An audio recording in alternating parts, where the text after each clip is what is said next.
तो बच्चों, आज हम इस वीडियो में पढ़ेंगे 10th स्टैंडर्ड मराठी की पहली कविता, जो कि एक सुंदर सी प्रार्थना है। मराठी के जाने माने कवि गुरु ठाकुर इन्होंने वो लिखी है। अब प्रार्थना, गीत, कविता होती है तो हमें गाने का मन करता है, ज़रूर 2 लाइन गुनगुनाएंगे। पर उसके ट्यून और कविता याद करने के लिए डिस्क्रिप्शन में लिंक भेजूंगी, उसे देखना ना भूलें। तो प्रार्थना है, तू बुद्धि दे। तू बुद्धि दे, तू तेज दे, नव चेतना विश्वास दे, जे सत्य सुंदर सर्वथा आजन्म त्याचा ध्यास दे। तू बुद्धि दे, तू तेज दे, नव चेतना विश्वास दे। तो चलो अभी अर्थ समझते हैं। कवि हम सब की तरफ से ईश्वर से प्रार्थना कर रहे हैं, तू बुद्धि दे, तू तेज दे, नव चेतना विश्वास दे। भगवान हमें बुद्धि दे, हमें ताकत दे, सच को, सही को समझने की रोशनी दे।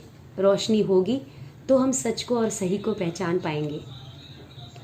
जे सत्य सुंदर सर्वथा आजन्म त्याचा ध्यास दे।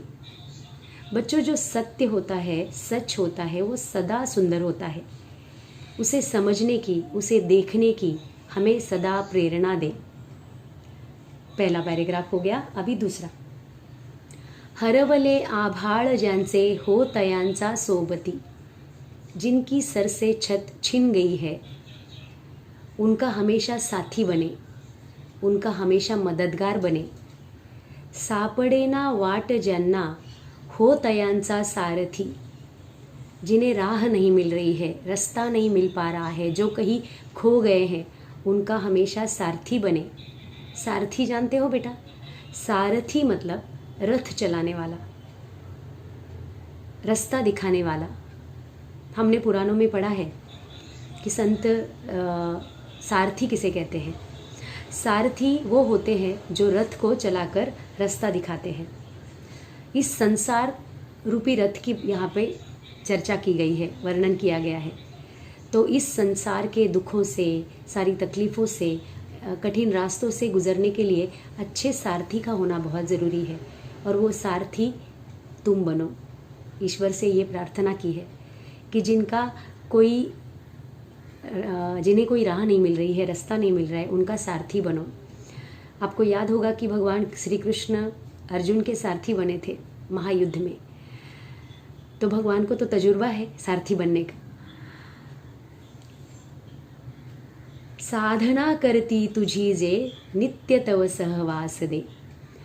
जो हमेशा तुम्हारी प्रार्थना करते हैं, तुम्हारा नाम लेते हैं, तुम्हें याद रखते हैं, उनको हमेशा तुम्हारा साथ मिले। बच्चों, अब तीसरे पैराग्राफ की तरफ चलते हैं। जाणावया दुर्बलांचे दुःख आणि वेदना। गरीबों, पीड़ितों का दुख दर्द समझने के लिए, पहचानने के लिए हमारा मन सदा तैयार रहे, जागृत रहे। तेवत्या राहो सदा रंध्रातुनी संवेदना। हमारे शरीर के हर रोम रोम में वो संवेदना जगी रहे, बनी रहे, जिससे कि हम उनके दुख को, दर्द को समझ सके। धमन्यातल्या रुधिरास या खल भेदण्याची आस दे। नसों में बहने वाले खून में गलत को ख़त्म करने की इच्छा जगाए रखो। खल मतलब गलत। उस गलत को ख़त्म करने के लिए, गलत के खिलाफ खड़े रहने के लिए हमेशा हमारे खून में वो ताकत दे, शक्ति दे। सामर्थ्य या शब्दास आणि अर्थ या जगण्यास दे। हमारे शब्दों में वो बल दे और हमारे जीवन में, जीवन को जीने का अर्थ दे, हमारे जीने को एक अर्थ दे। आखिरी पैराग्राफ। सन्मार्ग आणि सन्मति लाभो सदा सत्संगति। हम सबको सदा सन्मति, सन्मार्ग मिले। सन्मार्ग मतलब बच्चों सही मार्ग, सही रास्ता। हम गलत रास्तों पर भटके नहीं। उसके साथ और क्या दे? सन्मति दे। सन्मति अच्छी बुद्धि, अच्छे विचार, बुरे विचारों में हम जकड़े हुए ना रहे। तो सदा हमें सन्मार्ग मिले, सन्मति मिले और सत्संगति मिले। ये 3 चीज़ें बहुत ज़रूरी होती है, सन्मार्ग, सत्संगति और सन्मति। अच्छी बुद्धि होगी, अच्छे विचार होंगे तो रास्ता अच्छा मिलेगा, पर इन दोनों चीज़ों के लिए अच्छी संगति होना ज़रूरी है, तो संगत अच्छी मिले। नीति नाही भ्रष्ट हो, जरी संकटे आली किती।